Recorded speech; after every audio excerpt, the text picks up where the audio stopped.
All right, this is the answer key for the first page of the study guide. So you need to make sure you've got that in front of you. And you also need something to write with, so you can go over your work, so you can check it, so you can fill in gaps if you left something out or weren't sure about something. But be ready to go. Be an active participant, please. So you should be listening and watching and comparing what you're seeing with your own work. All right. Let's go ahead and get started. All right, this first one, Corey says these two expressions, and I highlighted those in yellow, are equivalent, where we're trying to figure out if he's right or not, and we had to explain why or why not. Well, the first thing that you should think about is this part right here, okay, and I did that right here. When you see a number outside and then two terms inside, you should think, let's distribute. Let's distribute this 3 with the 4K, and then this 3 with the 6. So we want to distribute first, kind of see what this really is. We want to break that one down. So if we distribute, that's what we would be doing first. And we know that 3 times 4K, well, if we had 3 4Ks, we have 12K. We also know that 3 times 6 is 18. So if I simplify that, we end up with 12K minus 18. And we still have that plus 2K. We still have that part right there. So we keep bringing that down. Now at this point, we can simplify some terms. We can combine the 12K and the 2K. And that ends up being 14K minus 18. All right. So we've combined some terms and we end up here. So this is really 14K minus 18. Now this one over here is not 14K minus 18. So we've just proven that they are not equivalent. So now we want to answer that one, and I said something like this: they are not equivalent after you distribute and combine like terms. In the first expression, it simplifies to 14K minus 18, which is different from 14K minus 6. So we had to, first of all, think about what this really was, and we had to distribute, and then we had to combine terms, and we realized these are not the same thing, okay? So there's your first one. And the second one, in the figure below, all corners are square. What is the perimeter of the figure? Well, I think what they really mean here is that all corners are right angles. So we're making the assumption that each of these corners is really a right angle. Now, there was missing information in this picture right here. Okay, they gave you this side, but they did not give you this side. So the assumption is that this is the same as that. They also gave you some of these values, but they did not give you all of those values. Like I think this one was missing and we had to put an X there. But we know it's of X because this side was also having a distance of X. So if that's X, well then that would also be X there. Now the other thing that was missing was this long side. And so we had to realize that really this long side is the same thing as these 3 green shorter sides added up. So X, 2X, and then another X. And if I add all that together, this side was really 4X. Now, once we realize that we have all the sides filled in, again, make sure you have them all filled in, then we can come over here and we can combine all those sides. You know, I have a 4X, I have an X plus 4 for this side. I have another X, another X. I mean, this is really all of the sides added up over here. Now, I grouped all the X's together, and if I add those up, I end up with 12X. So if I add up all those X's, we get 12X. But we also have this plus 4 and that plus 4, and that's where the 8 came from. Okay, so this was the one that really shows the perimeter of that whole figure. It wasn't A, B, or D. In number 3, all varieties of candy at the concession stand are $1.25. Danielle buys Skittles and Milk Duds. Write an equation that represents the total cost, C, they're giving you that variable, of the candy if S represents the number of bags of Skittles and M represents the number of boxes of Milk Duds. So we first want to write an equation that shows this. And all we know is that each candy is $1.25. C is the total cost. S is how many Skittles we're buying, and M is how many boxes of Milk Duds. So there's a few ways to think about this. If each of the Skittles is $1.25 and each of the Milk Duds is $1.25, we could just do this: $1.25 times S plus $1.25 times M for Milk Duds equals the total cost of the candy. Now, another way to do this, if you realized that really the Skittles and Milk Duds are the same price, you could just add together those amounts of Skittles that kids bought and Milk Duds that people bought, and then times that by $1.25. You could do it that way as well. So there's different ways to show an equation, but you had to use C for total cost. You had to use an S somewhere, and you had to use an M somewhere. And this 125 was also important. So those were the ingredients that should be in your equation. If you have another one that works as well, that's fine too. Okay? There's a lot of ways to show that.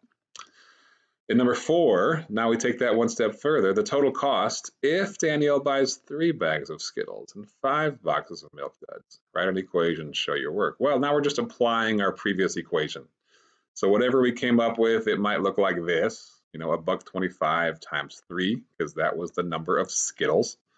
So I plug that in for S, plus $1.25 times 5, because that's how many Milk Dud boxes were bought. And then I solve that, and I get 10 bucks.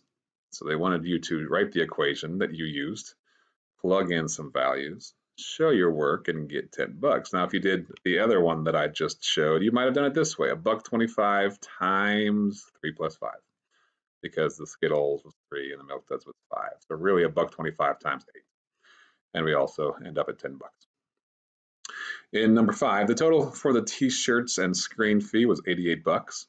The company charges a $28 screen fee and $2 per shirt. Which equation can you use to find the number of shirts? S. So they're giving you some values. They're giving you a variable. And the one that really works here was this one, letter B, because we know that they had a total of 88 bucks, so equal to 88. All of those were good for that. But you're charging $2 per shirt, so that's 2 times S, and that is here. It's not really in the other ones. So 2 times the number of shirts, plus there was that $28 screen fee. Sometimes they charge you a fee just for running prints of shirts. And so that's what that was, a one-time fee of 28 bucks, $2 per shirt, and a total of 88. It was letter B. The others don't work. This would be the screen fee times the number of shirts plus 2. That's not what we want. This would be the screen fee plus the number of shirts plus 2. Again, not what we want. And this would be the shirts plus 2 times 28. Again, not what we want. So we want to rule out the ones that you know it's not. That leaves you with B. This one right here. Dean has at most $150 to spend on bedding for his dorm. He wants to buy a comforter for 102 bucks and spend the rest on pillows. Each pillow costs $12. Write an inequality for the number of pillows that he can purchase. They give you a variable for the pillows. They give you at most. That's important because we want an inequality. Now, inequalities would be, where a math expression is greater than or equal to, or less than or equal to, or greater than or less than. I mean, there's a whole bunch of inequality symbols. Well, if we want to spend at most 150 bucks, this is kind of what we're creating right here. Whatever he wants to spend, we want it to be no more than 150. Okay, so this total of his spendings needs to be less than 150 or equal to 150. So as I labeled this over here, we know the comforter is 102 bucks. We know that pillows cost $12 each. So 12N would be, 12 bucks times however many pillows he buys. The comforter was a one-time charge. The pillows can change, though, depending on 1 pillow or 2 pillows or 3 or whatever. But again, this is the maximum amount he wants to spend. So we have to use that inequality right there, less than or equal to. So that's the inequality that you had to come up with first. And in the next part, they want you to solve that. Okay, what is the total amount of pillows he can purchase? Well, if he buys 1 pillow, that would be 12 bucks. So it'd be 102 plus 12. Well, he can buy more than that. Then it would be 24 bucks for 2 pillows. Well, that'd be 126. He can keep going. It ends up being 4 pillows. If he buys 4 pillows, that would be 48 bucks for the pillows. 12 times 4. and that added to 102 is exactly 150. So he can buy at most 4 pillows. All right, in the next problem, 7 and 8 go together. Kathleen, Daniel, and Katie will share the cost to rent an apartment for a month. And they agree to pay different portions of it for whatever reason. Kathleen will pay 35% of the cost. Danielle will pay 40 hundredths of the cost. We'll think of that as 40%. And Katie will pay the remaining cost. So the first thing you should realize is that they're accountable for 100%. They just have to make sure they pay the entire cost. So if I add up these, I realize they're paying 75%. That means Katie's on the hook for 25%. That was kind of my work over here to figure out what does Katie owe. But she owes 25% and they all owe 35 and 40. Now, Katie thinks that she will pay 1/4 of the cost. Is she correct? Well, that's kind of what we just talked about up here. And she is correct. And we had to use math to justify that. I said, Katie is correct. She will pay 1/4 or 25% of the cost. Kathleen and Daniel will pay a total of 75% of the rent, leaving Katie with the other 25. So you had to do something that just shows mathematically that, yeah, Katie will pay 25%. Number 8, the cost to rent the apartment for the month is $950. Now we got to figure out how much each person will be paying of that rent. So if we figure out 35%, 40%, 25%, we're really doing this. Turn those to decimals and then just multiply by 950. And you end up with these values for what each person is accountable for, okay? These values here are the same. But the one thing you want to double check is that they do add up to 950. Okay, if your values don't add up to 950, then something was wrong. These check out okay. That's why I put a little check there, my backing it up checks. I also wanted to make sure that my percents, again, should have added up to 100. If they didn't, then something was wrong from the beginning. Number 9, you are working cutting your neighbor's yards over the summer. You make $40 per yard. Which expression shows the total profit for cutting the yards? Y would be how many yards you cut. And 2 people give you a $5 tip. So you're getting paid $40 a yard, and a couple people are nice enough to give you a little bit extra money on top of that. So what we're looking at here is that you make $40 per yard. Well, that would be 40Y. Okay, this has a 40Y, this has a 40Y, and this has a 40Y. So the 40Y was consistent in all the answers. But one of the things that was going on is that 2 people give you a $5 tip. So you make 10 extra bucks. And that's why at plus 10. Not plus 10y, because we don't want to multiply the tip by the yards again. We want just 10 more bucks added on to how much we're making. This wasn't right, this wasn't right, that wasn't right. This was the only one that really matches what's going on. 40 times the number of yards plus 10 bucks. All right, so that's what this is down here. And in these final 3 for this first video, evaluate the expression when A equals 3, B equals 2, and C equals -5. So again, if you just substitute first, always start by substituting. 3 plus 2 squared. Then you got to think order of operations, exponents first. That's really 3 plus 4. We end up at 7. In the next one, which is apparently number 111, that was a typo. You can blame Miss Rankin for that. A times B squared. Well, keep in mind we want A and B multiplied first because that's what's in parentheses. So that would be 3 times 2 squared, or 6 squared. We end up at 36. And in number 12, C cubed minus A. Well, C was -5, so -5 cubed. That would be -5 times -5 times -5. And keep in mind, if you multiply 2 negatives, you get a positive. So after I multiply -5 and -5, I get a positive 25.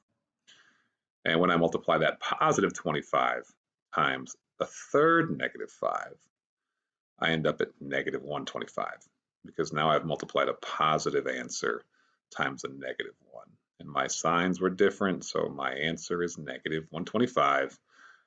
But I still have this -3 part, okay, minus A. So when I take away 3 from -125, I'm going to go further left down the number line. I end up at -128.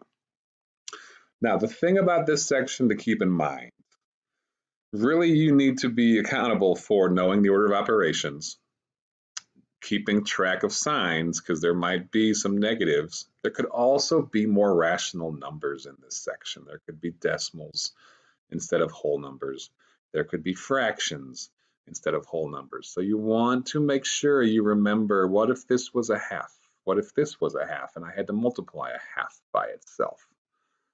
So keep in mind that your knowledge of rational numbers is important here. I look at these three and I think these are just whole numbers and a negative number, but you want to also make sure that you prepare yourself for rational numbers.